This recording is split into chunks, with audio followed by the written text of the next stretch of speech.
My wife is a careerist, yet her love of work has wrecked her, and she now regrets her bad actions. My wife arrived home late from work as I was watching the breaking news on television. "Boyd, you won't believe who hired me to represent them today," she said. "David Bridges," I replied. "How did you learn you were in the news?" I pointed at the television hanging on the wall. She looked at the television, and there she was. However, it was an older photograph, most likely obtained from the firm's website. That was her. She had joined David Bridges' team of lawyers.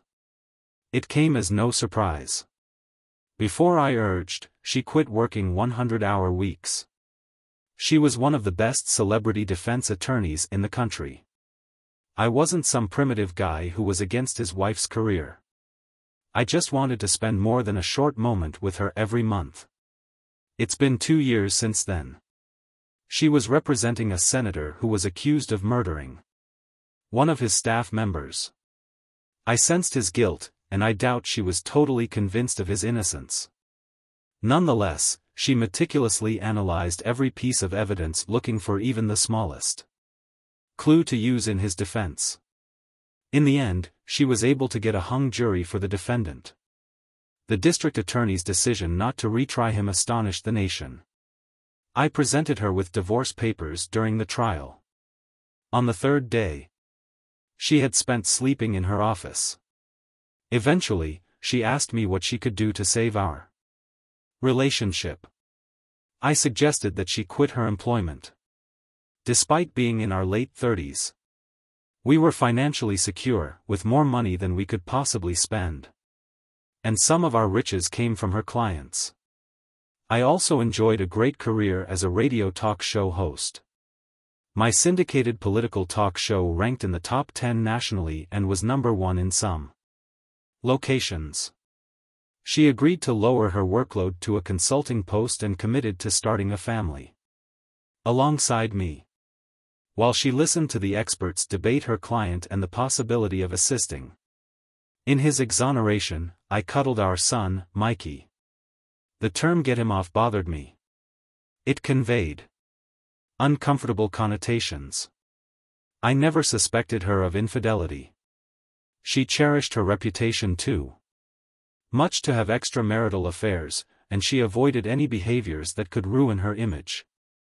My issue was not her loyalty, but her unwavering commitment to her work. My thoughts were noticeably bereft of the assumption that her love for me would keep her from straying. I was positive she cared about me, but her primary interest was her career. Her consulting career made her a popular guest on TV discussion shows where she provided legal insight. She used to appear on television every day, delighting in the spotlight. "Are you upset?" she inquired during the commercial breaks. "What are your thoughts?" I complained. "Mikey has to be changed, taking our youngster to his room." I left her unsure how to respond, which suited me perfectly. I enjoyed keeping her off balance. She lived on control, and I enjoyed disturbing her routine. She followed me, hoping to reassure. "It will not be as previously. I'm not the team's leader, but rather one of its members." I responded, non-committal. He concentrated his attention on Mikey. "Here you go, little man. All are clean and dry." Mikey giggled as I teased him, which made me smile. I blew a raspberry on his round tummy, which elicited even more laughing from him. "Boyd, it's only a tax evasion case. They only need my help in picking the jury." "Of sure," I said as I moved by her and back into the family room. "You're overreacting," she said. "No, I do not think so," I responded in a childish manner.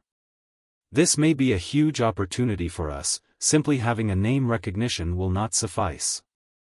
I interrupted after putting Mickey in his playpen. "What? Not us, Alicia.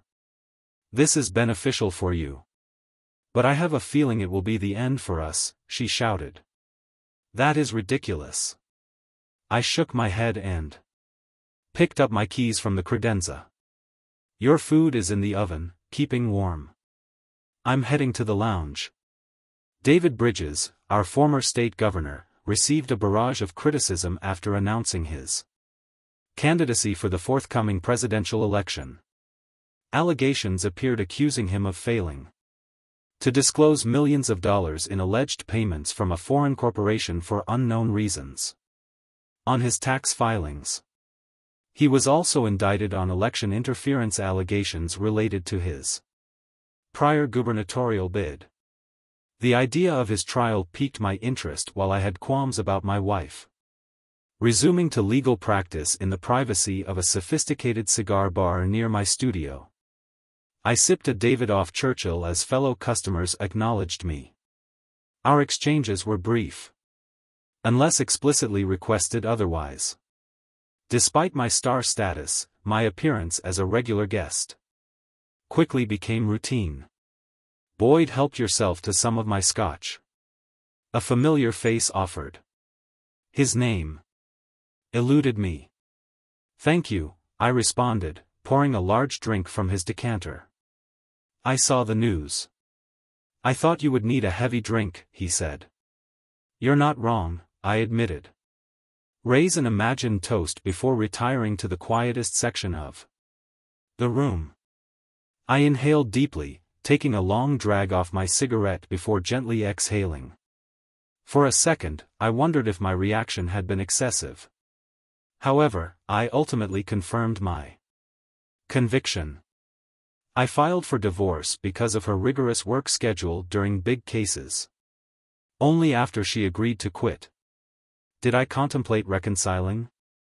I felt no shame for imposing that condition.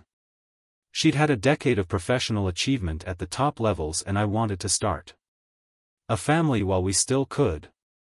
However, when she started another significant trial without informing me, it seemed like a betrayal I hadn't expected. Perhaps I might have agreed if she had asked for my opinion, but it seems improbable. Regardless, I wanted to be a part of the decision-making process. My focus switched to the TV across the room. Alicia appeared on the television again, beaming. I recognized the painting behind her and knew she was in our living room.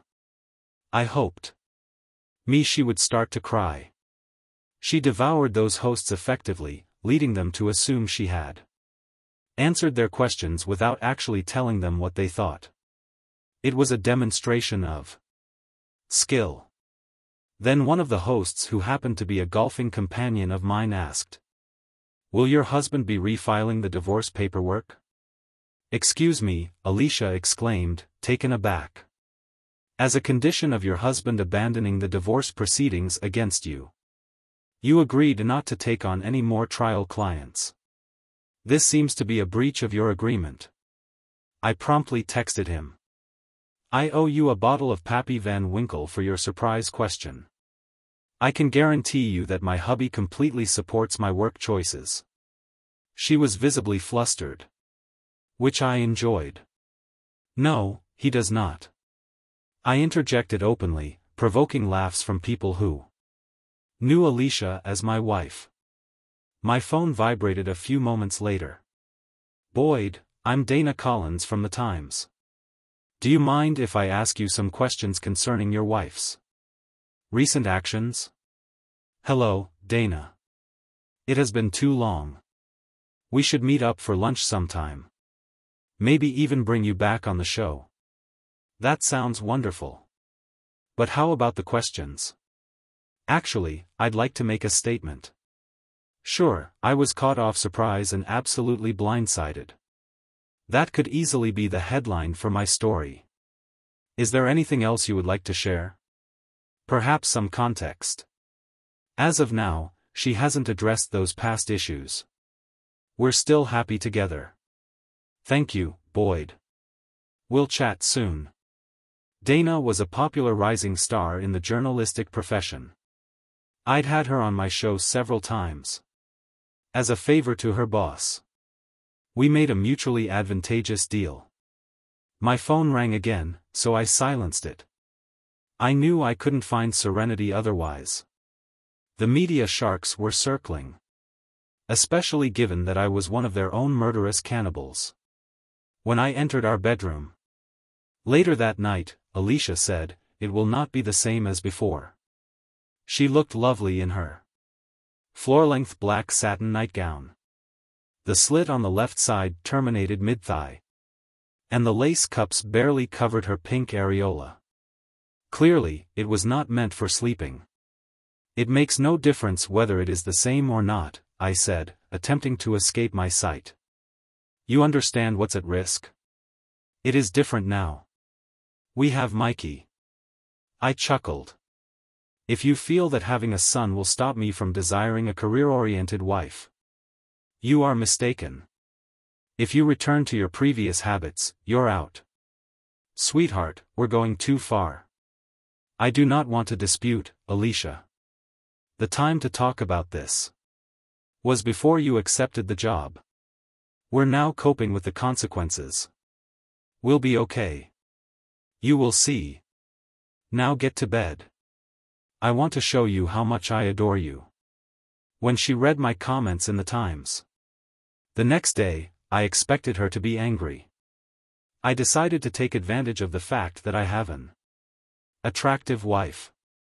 While it was still feasible, we hugged and kissed before collapsing on the bed and making love. She managed to say, "I love you" before falling asleep. I wondered how she'd feel about me in the morning. "Damn it!" she yelled as I entered the kitchen the next morning, taking me by surprise. "You took me completely off guard." I interrupted her before she could finish. "I merely said the truth. You didn't need to spill the beans like whey," she exclaimed. I shrugged. "It's finished. Now. This will be the topic of the day." Buoyed by chuckling. For once, they'll be paying attention to something other than your customer. Her client had dominated the news for weeks prior to their indictment, and every day since then, I've given her a short kiss on the cheek and chose to grab coffee and breakfast on my way to work to avoid more conflict.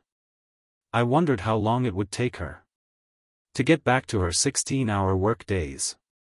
"We're not finished talking about this," she yelled after me. I knew she was correct. I arrived to my studio to see commotion. A young college student handled the phones while a sound engineer, a tech specialist, and a producer assisted me. Unlike some anchors, I enjoyed conducting my own news research rather than depending on a crew. Good grief, Boyd. The phones are ringing incessantly today. I gave her a coffee and advised. "Turn off the ringer, Missy. Allow them to go to voicemail. And you can screen out the important calls for me." "Thank you, boss. This will make things easier." I walked into my office to find my producer already there. "Morning. Boyd." Rose inquired about your well-being. "Perfectly fine. Rosie, what is the plan for today?" The Bridges story is difficult to avoid, especially now that you're drawn into it. I am not. Drag it inside. She is my wife. The disparity remains the same. Let's invite Dana Collins on the show. We'll talk about it, and I'll follow her lead with remark. But make it obvious that this is not an interview. I noticed her piece this morning. She seems to have a personal vengeance against your wife. I chuckled. No, she has a special spot for me. I overheard her gossiping once. I use it to my advantage. Boyd, don't play with her emotions. I assume this metropolis would have chewed her up and spit her out by now. Don't overlook a farmer's daughter. She's as tough as nails. All right. I'll contact her and set things up. Thank you, Rose. Also, see if Dan Naranja can join. I loved what he did to my wife on his show last night. Having contacts is really beneficial. Okay, Boyd, you'll be on air in 5, 4, 3, and 2. Rose motioned towards me as the on-air sign lighted. Good afternoon, listeners. I'm Boyd Baxter, your entertaining host. Dana Collins of The Times joins me in the studio today. Hello, Dana. Hello, Boyd. I'm delighted to be here. Especially given what's happening with your wife. She smiled slightly, and I shook my head. She was wearing a short skirt, legs crossed, revealing a glimpse of her stocking top. I've always liked a good pair of legs, especially when dressed in black nylon. Yes, I thought you would bring it up. Indeed. My wife has agreed to work as a jury consultant for David Bridges' legal team. She no longer actively participates in courtroom representation. A jury consultant? Dana inquired. Is that the story she gave you? I gave her a glare. All she did was dangle her sneaker from her appealing foot and smile. It appears that your wife left out a few information. Bridges insiders tell me she's the newest member of their legal team, and she's taking the lead on defense. I could care less about what anonymous sources have to say. I never rely on them. I responded with a shrug. She chuckled. This is because you rely on stories from folks like me to fill your radio show. Whoa! I exclaimed with a note of fury in my voice. I'm not a journalist and don't claim to be. I simply conduct a show where I discuss my thoughts on the day's events. She smiled and made a quip. And today's event is your wife coming out of retirement to deceive you. Let us take some calls. I interjected, hoping to guide the subject away from perilous terrain. I was already losing control of it. Damn those legs. Line 1. You're awake, I said, avoiding a glance at Dana, who was crossing her legs in the opposite direction. I did not lie to you. I am merely a jury consultant. My wife's defensive voice came over the speakers.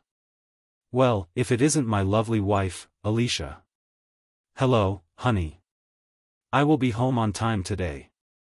We're eating pig roast for dinner. Dana joined in. Hello, Mrs. Baxter. You are well aware that my last name is Taylor. She retorted after we got married. My wife decided not to add to my surname. She had already built a professional reputation under her own name and chose to maintain it. Understood. Dana responded to Mrs. Taylor nonetheless. Alicia interjected, stop creating stories. My function on the legal team is exclusively to assist with jury selection. I get it. Dana replied, okay, ladies, let's leave it at that. Alicia will talk about this further at home. But let's move on to the next caller. Following the show I yelled, that was a complete nightmare. Dana, slipping her shoes on, retorted. I felt things went nicely. She had removed them throughout the show to play with me, annoying. I muttered, you owe me for that. She chuckled. How about I treat you to dinner? Forget about the pork roast. Her intense look unsettled me. I knew she had feelings for me, but it seemed like I was bait and she was a hungry shark. I'll pass, Dana. Perhaps another time. I quickly exited before doing something dumb, avoiding supper with the stunning redhead. Back home, I prepared the roast by coating it in oil, combining my seasonings and rubbing them into the flesh. 30 minutes later, I placed the pan in the oven. I handed Mikey his evening meal and opened a beer. It was unbelievable. But I felt myself torn between trusting my wife and the anonymous source Dana indicated, and it was making me insane. A little more than 3 hours later, I had the table set, a delicious bottle of Chardonnay chilling in an ice bucket and a flawlessly cooked roast waiting to be cut. Alicia still hadn't arrived home, but she was just 30 minutes late. While I ate my salad, the minutes passed, and she was now an hour behind schedule. There was no call or text from her. To keep the roast warm, I returned it to the oven and made myself a martini. Despite the temptation, I refrained from contacting her when she arrived an hour and a half late. I knew there would be an argument, and I was determined to win by the 2.5 hour mark. I turned off the oven and decided to dine out. The notification arrived 3 minutes after my steak was served. "Where are you now?" I set the phone down and took another mouthful of the nicely cooked steak. There's an inexplicable delight in eating a steak cooked at a high temperature. I was resolved not to let her intrude on my joy. 5 minutes later, another SMS appeared. This time it's just a question mark. I relished a mouthful of creamed spinach, delighting in the delectable flavors. That evening's meal was a success. 2 minutes later, my phone rang with a call. I forwarded it to voicemail. Recognizing her irritation at being ignored, it felt like a silent wind in our unspoken conflict. Wasn't I being mature by the time? My steak was gone, my wine glass was empty, and the last scraps of spinach were scraped from the plate. I still hadn't answered the third call. It was 9:30 p.m. when I pulled into my garage at home. And she waited in the doorway, arms crossed. I imagined she was upset and attempted to match her expression with a scowl. "Where have you been and why do you ignore me?" she yelled. I chuckled. "You already know. Have you even remembered to take the roast out of the oven?"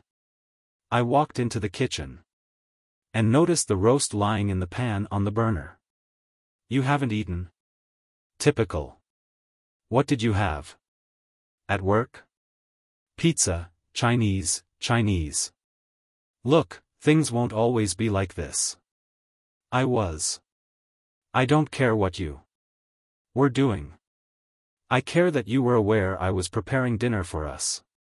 And you did not call to let me know you would be working late. I apologize. You know how frantic things got when she halted. I replied. Yes, I understand how it goes. I filed for divorce over that, remember? You always forget that you have a husband waiting at home, except that now there is also a child at home. Did you even realize Mikey wasn't here? I figured he was with you. Wait, where is he? Now you realize you're a bad wife when you're on a case and it turns out you're a bad mother as well. She slapped me. I massaged my cheek and left the kitchen. Buoyed. Wait, I apologize. I continued walking and exited through the front doors. She started calling for me as I walked across our lawn to my neighbor's house. She was watching after Mikey for me. He was resting well in the playpen. She'd set up in her living room for her youngster, not moving. As I took him back to my house, Alicia remained mute and put out her arms silently pleading for Mikey. It is unfair. You should have told me he was next door. I could have spent some time with him when he was awake. Indeed, it is unfair. However, there is also the issue of you not informing me when you will be home. I was upset with you. When I called into your show, you and that woman treated me disrespectfully. Speaking of which, please do not refer to my show as such. I loathe surprises. Therefore, we should always be on the same page. After all, we are supposed to be husband and wife. She lied, Boyd. I am not the case's principal investigator. Only time will tell. Right? I am going to bed. Ever heard of James Anderson? Dana questioned the next afternoon. She stopped me in the parking garage as I was heading to my car after the show. I felt like I was in a scene from All the President's Men. No. Should I have? I replied. He is widely regarded as the best behavior analyst in the country. He has been involved in almost every high-profile jury trial in the last 3 years. And, according to my insider, David Bridges recently hired him as a jury consultant. So, what is your wife's part in all this? Dana, what is your point of view here? Seriously, are you attempting to foment division between me and my wife? She shrugged and retorted. I am only asking inquiries, Boyd. It is part of my job. Then find someone else to ask and leave that out of your damn story. I unlocked my car door, climbed in, and mistakenly slammed it shut, hurting my shoulder and yelping in pain. Really slick. She giggled and waved as I drove away, catching a glimpse of her sparkling nude stockings in the rearview mirror at 6 o'clock. I served Mickey's dinner and made myself a sandwich with the leftover roast, which turned out rather excellent.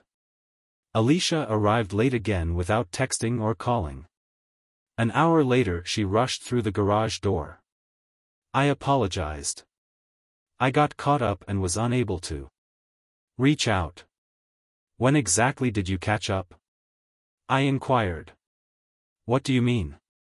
I mean, you were not physically restrained, correct? You may have texted me while attending a meeting with other lawyers or reading a legal book. Boyd, I apologized. Apology. Alicia, these aren't enough this time. You should spend time with your son before I put him to bed. Disappointed. I left the room and went to my basement. Man caves. We expected Alicia to follow Mikey, but she didn't.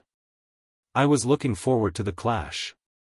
Feeling agitated by the scenario during halftime of the Thursday night football game, I went into the kitchen to get a bottle of water. However, my genuine aim was to discreetly monitor my wife. I discovered her eating ice cream and looking at something on her tablet. She noticed my presence and looked up. We need to talk about this, Boyd. She added, there is nothing to discuss.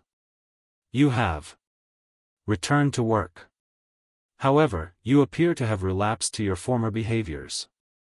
Frankly, if you're not misleading me, your main focus should be jury selection, preparation. She averted her sight and, for the first time, did not deny the accusation of deception. I continued. So that's the end of it. I refuse to play second fiddle to your job any longer. I will update the divorce documents and resubmit them this week. Damn it, Boyd. We are not getting divorced. I keep promising you that. This time will be different. Sure. 2 days into your new work, you're already late and not phoning in. It feels like déjà vu to me. It's only the beginning. Trust me. Things will change. I have a lot of catching up to do on this case. Catching up on what? You are meant to be guiding them. On jury selection. You don't understand, Boyd. There's a lot more involved than you realize. Yes, anything. I turned and walked away. She rushed in front of me and placed her hand on my chest. I swear it will not be like previously. Prove it. She grabbed me into a hug. Tears were flowing down her face. Despite my better judgment, I decided to give her another chance. It lasted for 3 days. On a sunny Sunday morning, I was playing peekaboo with Mickey when she entered the room. I need to go to the office for a few hours. I will be back by noon. What about our typical routine of church and breakfast? I queried, but she didn't catch the irritation in my voice. We'll forego breakfast and head to lunch instead. How about that Mexican restaurant at the Arboretum, she suggested. I will see you there at lunchtime. I replied silently, challenging her to arrive on time. And she kissed Mickey and me goodbye before leaving the room. I turned to Mickey and asked, "So kid, what do you want to do?" He giggled as we resumed our game. At noon, Mickey and I were seated at the restaurant. I got a quesadilla starter and a Sprite for him, which he thoroughly appreciated. By 12:30, she was still missing. The waitress inquired, "Is there any word from your buddy or do you want to place an order?" "No, just the check, please." "My small one is becoming agitated," I said, sensing the agitation of the packed eatery. The waitress rubbed my shoulder sympathetically, saying, "I understand how difficult it is to deal with restless children. I have 3 of my own." My phone rang while she walked away, but I ignored Alicia's call. Instead, she texted, "I am on my way. I will be there in half an hour. Are you serious, Mickey?" I exhaled. What will I do with her?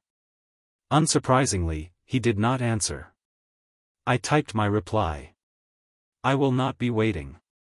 I turned off my phone, paid the bill and prepared Mikey for his journey to the car. It was time to take decisive action. I couldn't continue to let her lie and oppress me. I refused to allow her to represent me as the fool I once was. Granted, Mikey made a difference, but given her unpredictable work schedule, I was confident I could gain custody of him. A few minutes later, I strode through my kitchen, dropping my keys onto the table, setting Mickey down. He dashed off like a wind-up toy towards the family room where his toys were waiting. The house phone rang, but I ignored it and followed him. Mikey adored his playpen, pulling himself up on its netting as he made his way into the family room. Well, looks like someone's eager to play in their little enclosure. All right, pal. As I settled him in, the phone rang once more. Mommy won't be pleased, will she? I teased. He giggled, clutching his see and say toy, Mikey. Someone wise once said, never interrupt your enemy when they're making a mistake. Mommy keeps making mistakes. All I heard in response was the see and say chiming. The cow says, moo, enjoy yourself, buddy, I said, tickling his side and eliciting a cascade of laughter. For some reason, the image of Robert Plant exclaiming, "Does anybody remember?" Laughter crossed my mind. I made a mental note to listen to some Led Zeppelin. Later, I cracked open a beer, settled onto the couch next to my son, and then powered up my cell phone. A slew of voicemails from my wife awaited me, which I promptly deleted without a listen. I was confident she'd reiterate everything once she got home. Dana Collins had sent a couple of urgent texts, but I brushed them off naturally. It took her 30 minutes and I was on to my second beer by the time she entered the kitchen. Her hair was tied back in a ponytail, a departure from the morning. I gestured for her to hold off on the inevitable shouting match. Mikey's asleep. I informed her, nodding toward the playpen where he was sleeping soundly. He should be in his crib, she remarked, and I concurred, allowing her to escort him to his room. Meanwhile, I slipped into my car and drove off to the cigar lounge. Yeah, I know. Some might say I was avoiding the confrontation but to me, it felt pointless. My marriage was essentially over. She had prioritized work over our family. As I sat facing away from the door, engrossed in an article about bridges, a voice startled me from behind. You're not difficult to track down, boy. If I were evading detection, Dana, I wouldn't be sitting here. She positioned herself in front of me, settling into one of the leather chairs across a small table. Have you tried this one? she inquired, displaying her chosen cigar. It was a commendable selection. No, but it comes highly recommended. Yeah, that's what Nick mentioned. Nick, the proprietor of the lounge, always had a suggestion ready, particularly for an attractive woman. It seemed to explain how she gained access to the locked private lounge. Dana borrowed my lighter and caught me glancing at her legs unusually bare. They still retained their allure. It seemed she had recently applied lotion as they gleamed with a moist sheen. "You're too predictable, Boyd," she teased, crossing her legs in the opposite direction. I took a slow drag from my cigar and impolitely exhaled the smoke in her direction. "What's on your mind, Dana?" "I'm trying to unwind here." She briefly frowned, her eyes betraying a hint of sadness before she spoke. "I have some troubling news. This will be tomorrow's front-page headline. But I wanted to inform you personally before things go south." She pushed her phone across the table with a smirk as I glanced down her blouse. "What should I be searching for?" "The videos. Ready? Just take a peek." She took a drag from her cigar, then coughed. My laughter halted midway when I played the video on her phone. It showed my wife and David Bridges kissing in an office. I threw the phone onto the table and leaned back. "I'm sorry, Boyd. Truly. But there's more." "Why? Apologize? You've got the scoop of the year. And when did you start caring about collateral damage? It's never hit this close to home before," she murmured. I exhaled. "Do you know what's the worst part of all this?" She shook her head. And I fought back tears, forcing myself to look away. That jerk didn't even take a week to seduce her. He's also having affairs with the other two women on his legal team. I shrugged and took another drag as if it matters. I was headed for divorce. Anyway. This just seals the deal. A smirk crossed Dana's face then vanished. She seemed to relish the demise of my marriage, probably thinking it positioned her to swoop in and console me. "Send me that video, please." "I can't, Boyd. The story isn't screw your story," I yelled, slamming my hand on the table. "This is about my damn marriage." I rose, offering a silent apology to the few men in the room. "Fine." She relented without a fight. "Just don't make it public." I scoffed. I walked to my locker, grabbed a bottle of Macallan 25-year-old single malt. If ever there was a time for a drink, it was now. I filled 2 generous glasses and settled back into my seat. Dana helped herself to one without asking, and I relit my cigar. "Thanks," she murmured after a sip. Her attempt to conceal her grimace betrayed her lack of familiarity with Scotch. I honestly never thought she'd betray me like that. I always believed she valued her reputation too much to take such a risk. "It's him. You know?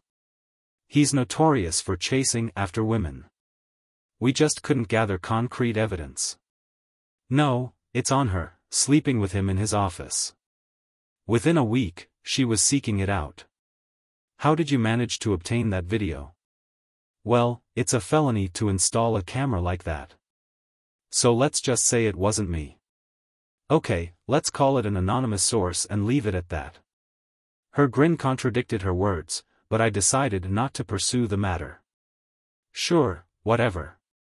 High-powered on my phone to upload the video to the cloud and received a text from Alicia. "You need to come home so we can talk." I groaned and replied, "No need to talk, we're done. Enjoy your time with Bridges. Tomorrow's headlines will be interesting." I switched off the phone and observed Dana as she took a long drag from the cigar. Her head thrown back. There was a certain allure to a woman smoking a cigar, not as captivating as her legs. "But still your wife?" she inquired. I nodded and took a sip of my scotch, remarking I wished her luck with handling the press tomorrow. "She'll probably assume you leaked the story to me. I'm confident you'll vouch that I wasn't your undisclosed source. Tomorrow's going to be chaotic for you," she cautioned. "Yeah, I know, no matter what, I'm in trouble. So I'll just stick to my routine, deal with whatever comes my way, and you're fresh out of bubble gum. Look at you referring to cheesy 1980s movies." She chuckled. "It's a cult classic, man." My cigar burned out after an additional hour of casual chat. If I had believed she'd agree, I would have ordered a few more just to give myself an excuse to keep staring at her. But it was time to leave. "Be careful, Boyd." "I really apologize," she said. "You're a wonderful guy who doesn't deserve this." "Okay, well, that is what it is. I guess I'll catch you later." I made the decision to check into a hotel. I was not prepared to confront my soon-to-be ex-wife until it was absolutely necessary, and it was most likely the following day that everything exploded. I awoke at 6 a.m. and turned on the news. The tumultuous situation had started and was being broadcast on all channels. I made a cup of terrible motel coffee and started the shower. Earlier, I had swung by the store to get some clothes and amenities for my hotel, unsure of when or if I'd be back home. I prepared for a week, and the warmth of the water was comfortable.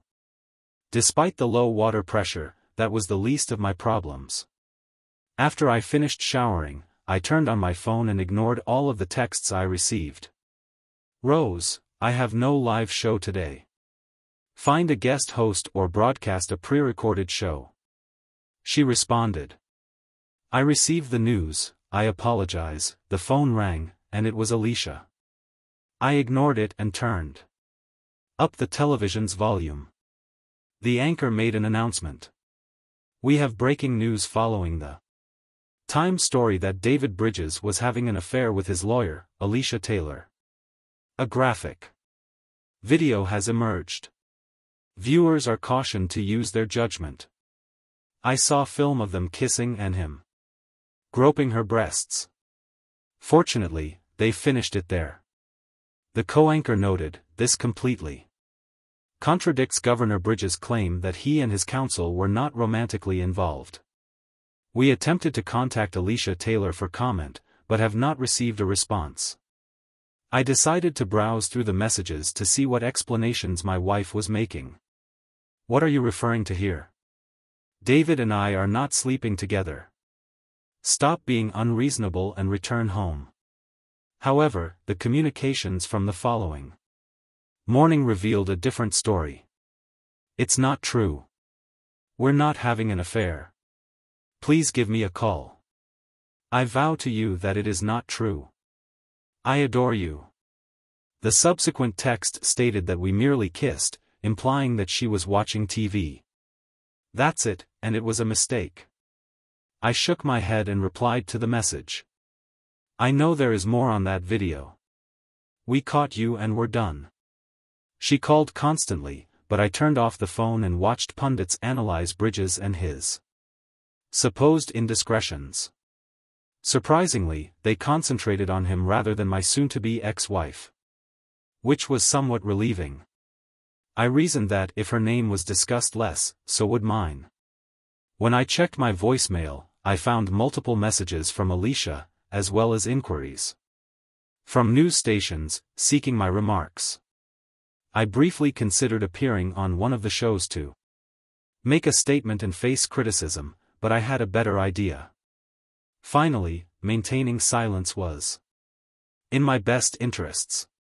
Following the standard procedure for betrayed spouses, I divided our assets, discontinued joint credit cards, and worked with my attorney to update and file legal documentation.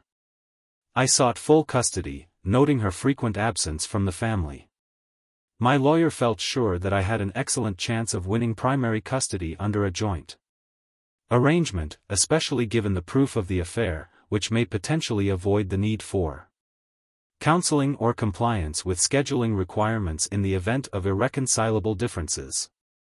I didn't necessarily feel happy, but I did feel relieved that I had finally put an end to the facade of my failing marriage. She clearly prioritized her work over me, and it was brutally obvious that her love for me was insufficient to prevent her cheating. Goodbye. While checking the home security stream on my phone, I noticed her sitting on the couch, weeping, watching over Mikey, who was asleep. I couldn't tell whether her cries were for our failing marriage or the upheaval she had caused in her distinguished job. I considered exacting revenge on Bridges, devising other kinds of public humiliation, or anticipating whatever penalties his wife may inflict. However, none of these behaviors sprang from me. I felt forced to do anything to restore my pride. Ultimately, I discarded the concept as ridiculous. Bridges was heavily guarded, so any attempt to contact him would be pointless. His security detail would grab me and probably resort to violence. I decided to let karma take its course. Maybe he will end up with Alicia. That would serve as a lesson.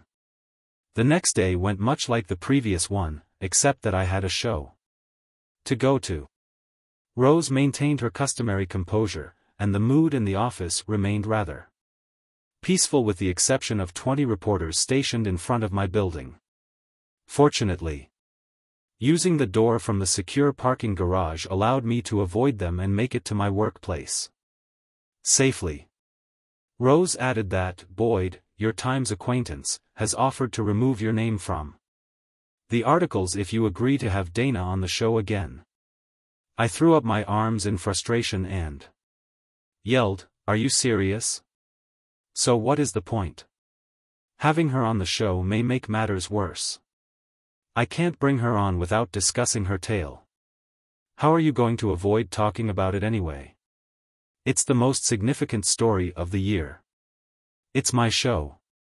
I have the authority to decide what to talk." "Sure," she answered, rolling her eyes till the sponsors became enraged and accused you of being weak. She was correct. I'd get calls from the syndication company and occasionally from the sponsors themselves if they were especially unhappy. Such was the essence of radio life. That's okay. Dana is welcome to participate, but she must maintain civility. My memory is good. Boyd. If she has the opportunity, she will be quite pleasant to you. She laughed and went away. Dana's appearance on the show proved controversial. I couldn't direct the discourse, and her sharp journalistic tongue was out of my control. She would prod and weave around the subject of my wife until I unintentionally answered every question I wished to avoid. An hour later, I put on my headphones and noticed Dana's smile as she did so. The only difference was her crossed legs, which caused her skirt to rise slightly more. While I was not wearing one, I noticed the legal pad in front of her and said, "Are those questions you've prepared?" She gave a lovely giggle and said, "Certainly not. I wouldn't think of going on your show with a planned list of questions." Rose began the countdown to the commencement of the show. Dana said, "Besides, I'm more knowledgeable than you now. My interest in you is entirely professional." 3, 2, 1. The introduction music began and I took a deep breath. "Listeners, good afternoon." I gave a greeting. "This is Boyd Baxter, your entertaining host.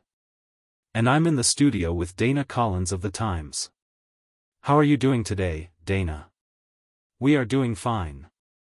Thanks for inviting me, Boyd. The pleasure is solely mine. So as always, Congress appears to be in disarray. Can you provide some insight on our political representatives' recent shenanigans as they struggle to pass a budget?" "The situation stays unchanged. Defense advocates emphasize their own interests. Conservative factions want to decrease the budget significantly while progressive groupings want to increase funding. Meanwhile, moderates seek funds for their various projects. Consensus is elusive, similar to hectic traffic in Los Angeles. Dana, as the saying goes. The opposite of pro is con. Congress therefore is the polar antithesis of progress. Dana chuckled, accidentally snorting. No, I cannot believe I snorted air, she complained. Next, I'll have you spray milk down your nostrils. Why are politicians like diapers? Both require regular updates for the same reason? Dana shook her head. That was awful. Let's take some calls. Doug from Springfield is first in line. So what is going on in Doug's world today? Hi, Boyd. I really enjoy your podcast. I'm sorry about your wife. Many thanks. Doug Boyd, what can we do to improve our dysfunctional system? Something needs to change in the swamp of Washington. Implement term limits and perform asset audits for lawmakers before and after their tenure. Doug, perhaps genuine progress can be made without the distraction of personal riches. Dana asked, do you believe that is going to happen, Boyd? Nope. No, lawmaker from any party will vote in favor of it. Some may claim to favor it, but they know it is unlikely to pass because it will not even be put to a vote. She agreed, pointing out that people like David Bridges believe they can do whatever they want. They consider themselves untouchable. I cringed at the mention of him, but didn't say anything. She carried on. They are hungry for power and money. They enjoy the admiration of their followers who eagerly agree with them and lavish them with praise.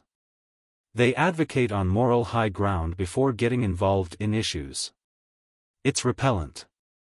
Tell us exactly how you feel. I gave a giggle. I apologize if I struck a chord. She became softer. It is what it is. My wife is being unfaithful. What else can I do but lose money to her in the attorneys? A tiny smile appeared on her face and immediately faded. Anyway, this is about internet sex. Annie is from Long Island. Annie, what's on your mind? Boyd, I just adore it. When Miss Collins appears on your show, you two have a wonderful chemistry. I gave a giggle. I'm a versatile person. Annie, it's like a pinch of salt. I give compliments on everything. Dana rolled her eyes, but she couldn't stop smiling this time. Have you got any questions, Annie? Yes, it's a basic one. But it is for Miss Collins. Do you want to be a mother? Dana looked perplexed and raised her arms in the air. Annie, you asked an excellent question. Politics and my wife are uninteresting. So, Dana, what is your answer? And Annie, you can't tell, but Dana's face is red right now. I absolutely enjoy children. Dana responded by dodging the question, much like the politicians she reported on. Annie gave a chirp. You'd better. Boyd has that gorgeous little boy to consider. Okay, I interjected to end the call. Thank you for calling at any moment to take care of certain bills. We'll be right back. Oh my God. Dana let out an exclamation. This will be a fascinating day. I moaned. Rose gave us a double thumbs up as if it were great radio. It most likely was. I didn't feel especially good. 3 hours later, I made an announcement. We will see you all tomorrow. Don't change because the on-air sign has turned off. I placed my headphones on the desk. Dana hung hers neatly on the opposite hook. Well, that was unexpected, she said. I hadn't anticipated it. Today, I am undoubtedly being interrogated by elderly women. Hello, those elderly ladies adore me. She grinned. I'm popular among septuagenarian book club members. I'm sure they are your primary fans. Take care now. They also read the newspapers. Check your comments and letters more carefully. Do I want to be a mom? What type of question was it? I laughed as I tucked my notebooks into my suitcase. It's a legitimate question. And I can't help but notice you didn't respond. I sent her a doubtful expression and she frowned. I cannot imagine myself as a mother. I absolutely adore kids. It's simply that with this job, I don't know how I'd find the time. A rush of sadness overcame her and she murmured. Jesus, I'm sorry. I'm getting unwell. Don't worry, I interjected. I must admit, however, that children aren't as intimidating as they appear. I am about to pick up mine from day care. And play with trucks. How do you manage to be so composed? Buoyed? Your marriage is collapsing. But you're acting like it's just another Tuesday. What would you have me do? I can't just curl into a ball and cry. I've got a child and a job. I need to hold everything together so nothing falls apart. I'm putting on a brave face and carrying on, Dana. So what else is there? I honestly don't know. I think I was expecting more emotion.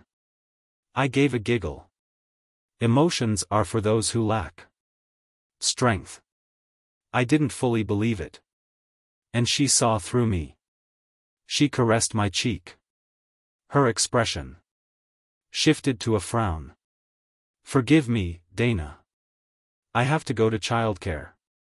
Thank you for joining us again. Anytime. If you ever require anything, please do not hesitate to contact me. I do mean it. Anything. She smiled and I walked away. Life proceeded. A month later, I sat in my lawyer's office, waiting for Alicia's comments. Buoyed? I am sorry. It was an error. There's also Alicia. I don't want to hear that.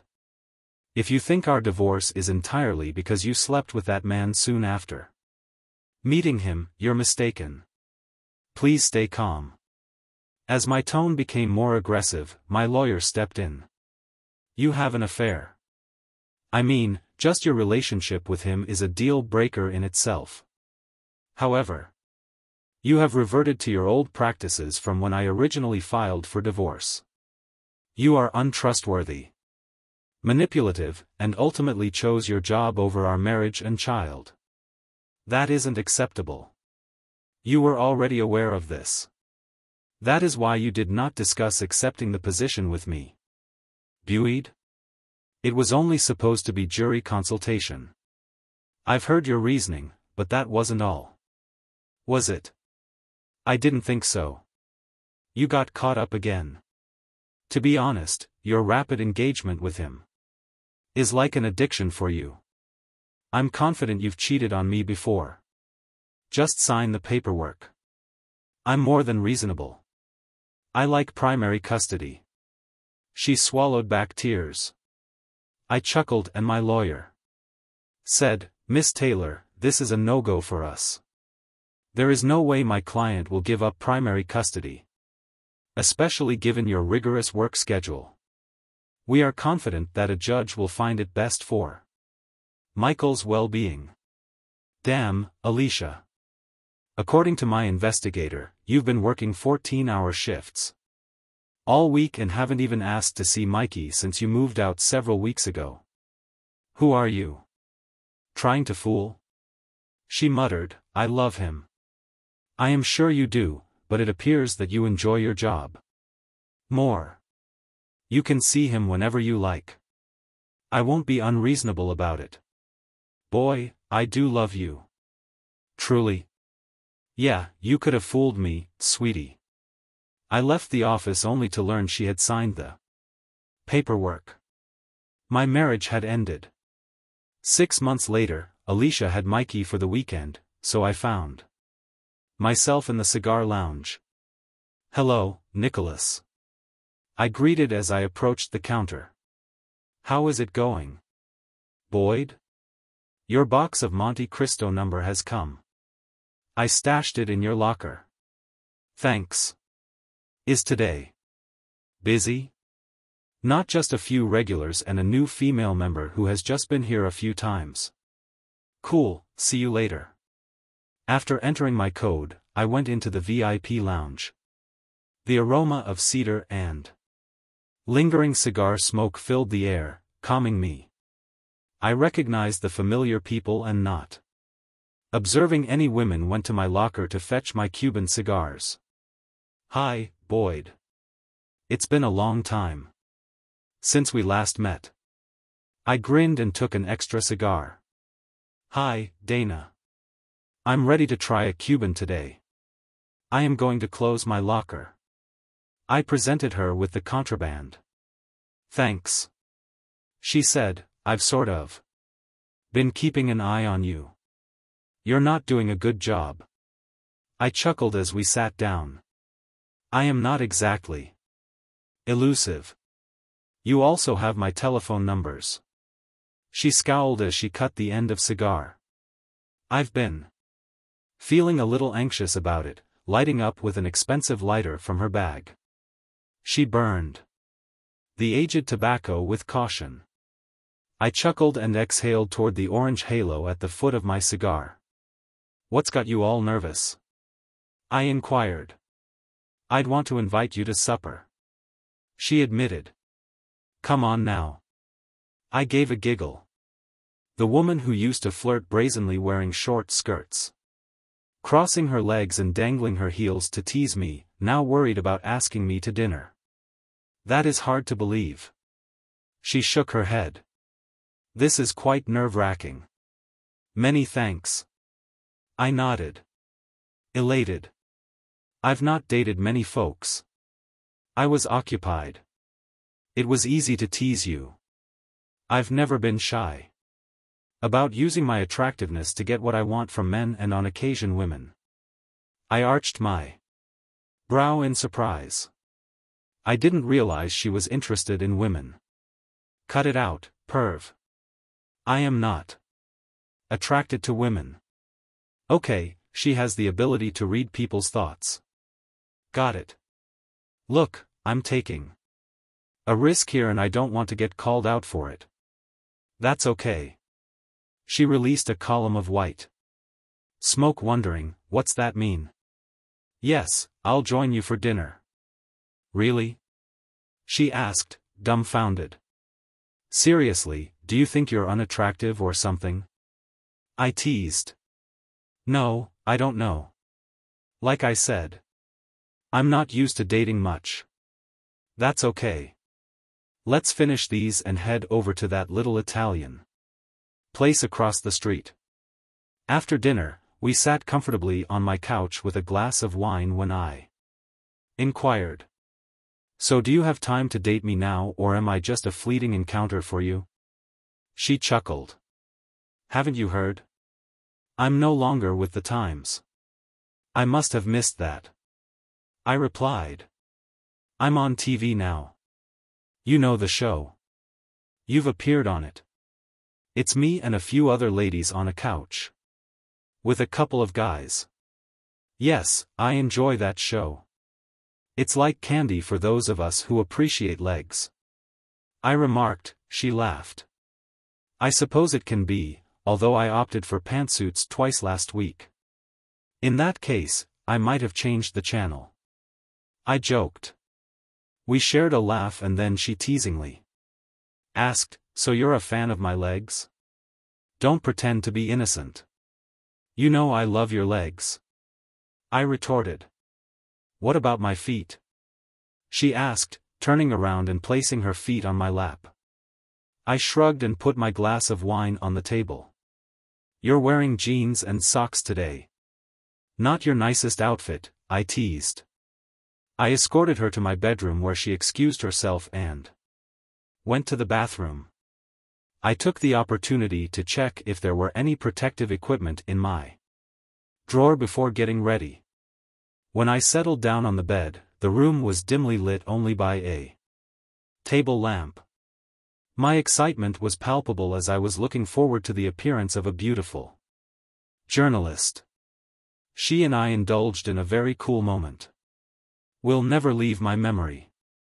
It was great. After that, we were lying on the bed and I decided to gently hint to her that I wanted a relationship, but she apparently did not immediately understand, so I decided to answer directly. I mean, would you like this to become a regular thing? I'm currently accepting applications for a girl and so far you're the only one I have, she replied. I would love to. Now I have more free time and I'm ready to think about the long term. I'm ready to become a mom. Great, I said, but let's start with you becoming a stepmother, okay? I grinned and she slapped me lightly on the chest. I'm not cheating, she whispered. Me too, I confirmed, kissing her forehead again with this one. It seemed to me that I might have found a person for whom family is more important than work. Only time will tell. But half the joy lies in learning the unknown. After all, if we knew what the future held for us, life would be terribly boring. Here's the next story. When I 27 female was 20 years old, I was in a relationship. Friends with benefits, situation with a guy now 40 male.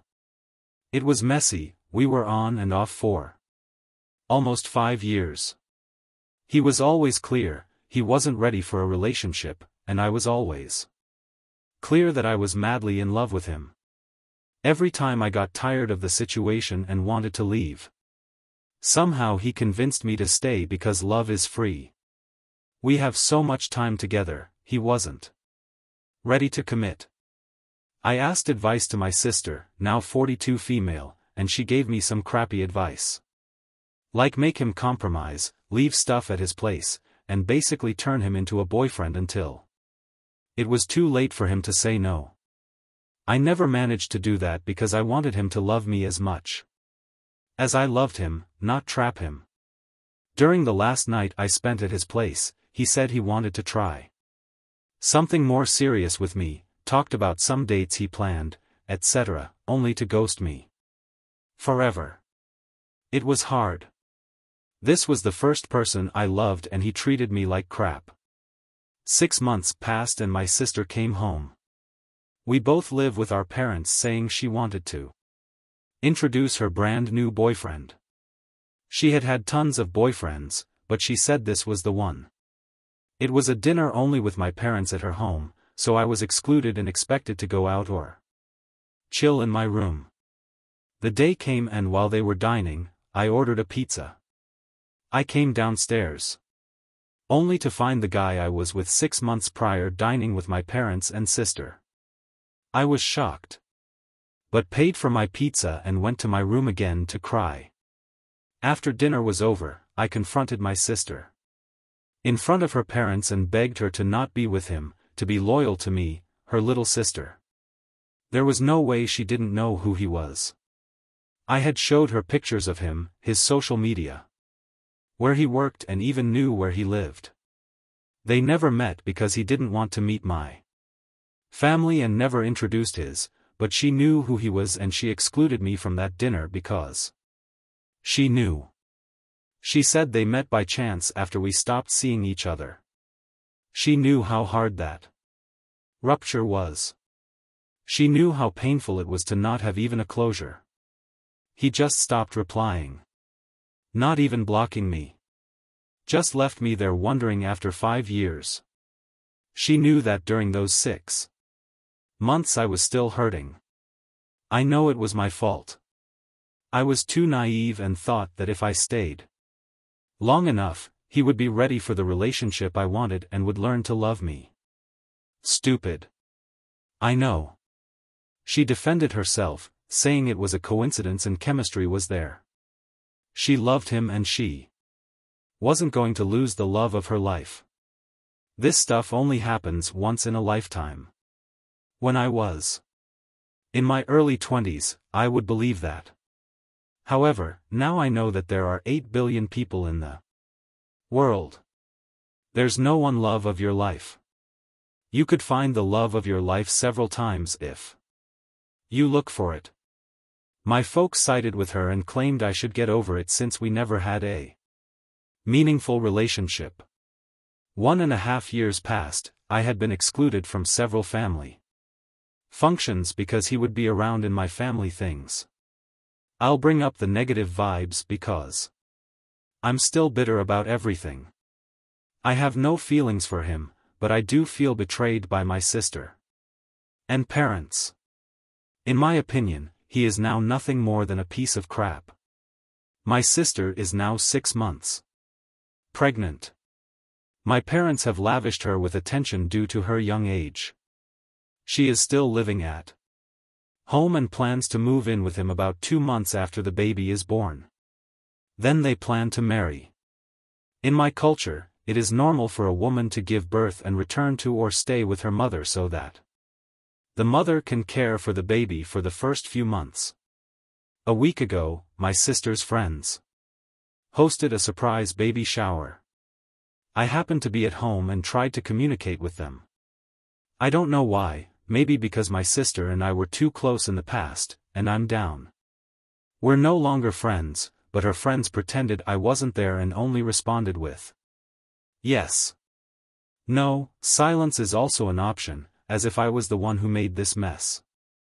Or maybe I was a home wrecker, or I attempted to entice my sister's man. I had already planned on moving. I was trying to save money, etc. But after that, I went straight to a friend's house. I'm in the process of finding my own home. My parents called 2 days ago and asked me to talk. I went to their house.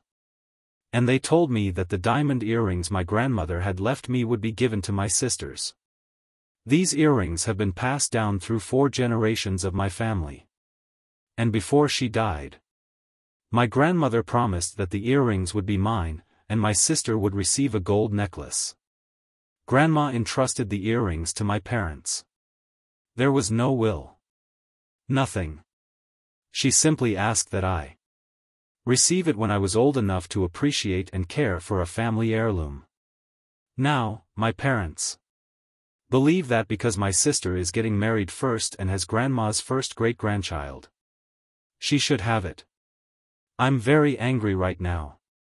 They're stealing something my grandmother left for me. I do not believe that my parents are evil. Evil?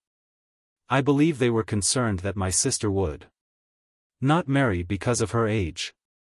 Again, in my culture, a single woman in her 40s is caused for concern among her family. And now that she's starting a family, they want to reward her with everything. But I was closest to my grandmother. She made it clear that the earrings will be mine, not my sister's. I wasn't the first to marry or have a child. After 2 years of being excluded in favor of my sister, I gave my parents an ultimatum. They either give me the earrings as my grandmother intended, or I will remove them from my life for good. I'm not going to lie. The thought of leaving my family is too painful, but I believe they have made me and continued to make me wrong. I no longer want them in my life. I feel a little shallow fighting over this. But those are the only things my grandfather left, so they have no claim to them. Let's get a couple of relevant comments from the community. You should hire a lawyer. Those earrings are your grandmother's inheritance, and if they are mentioned in her will, they can be sued and charged with theft. I know you don't want to do this, but your family has already shown you that you don't matter to them. Do you honestly believe they will care if you avoid contact with them? Do not inform them that you intend to press charges for stealing the will. The earrings that were given to you will mysteriously disappear. I am sorry, Opie. You deserve to be treated better. And I hope you remain strong enough to set boundaries that you can stick to. I hope, he replied. Grandma made no will. She distributed her jewelry, the majority of which were family heirlooms, to everyone. My grandmother belonged to the 4th generation of their family. My grandmother died when I was 12 years old. She gave the earrings to my mother so I could have them when I was ready to care for them properly. I always imagined wearing them on my wedding day or a special occasion, because that was my parents. I never asked for them until recently because Mom keeps them in a safe, in a room with other valuables. I'm not sure if they'd care.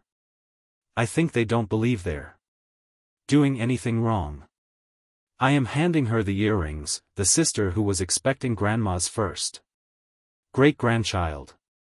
But if Grandma had wanted that, she would have made it clear that the earrings would go to the sister with the first child. She stated that they were mine. Honestly, the community responds, "Can you open the safe without your parents' permission?" "Yep," he says. "Yes, I still have the keys to the home. I am concerned that if I take them, there will be legal consequences." I have a text from my mother admitting the earrings were intended for me. I could use our extended family, who was aware of my grandmother's last wishes.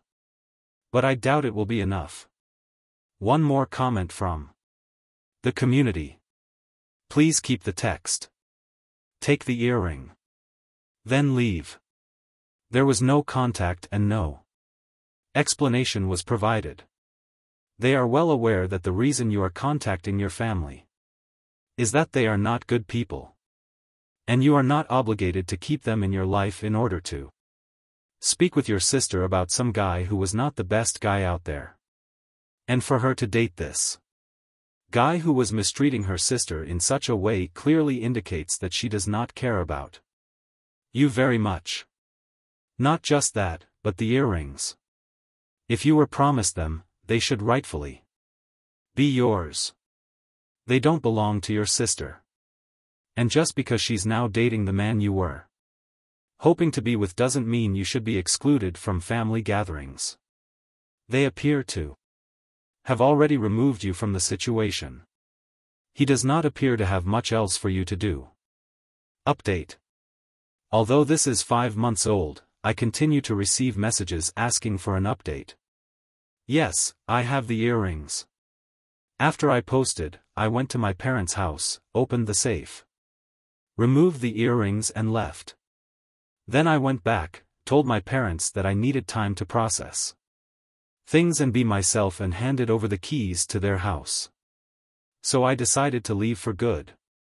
Mom shed some tears, saying she couldn't believe I was such a better person. She raised me in a better manner. I turned my back on my family for nothing. Finally, it was shameful that I would leave the family home without marrying or anything. So it was never about me or her feelings for me, but rather about social pressure to uphold an outmoded tradition. My father was very neutral, hugging me and wishing me luck. Nothing happened for 2 months and I had very little contact. My family has found a place to live, attempted to heal, have great fun decorating my new home. You're my usual stuff.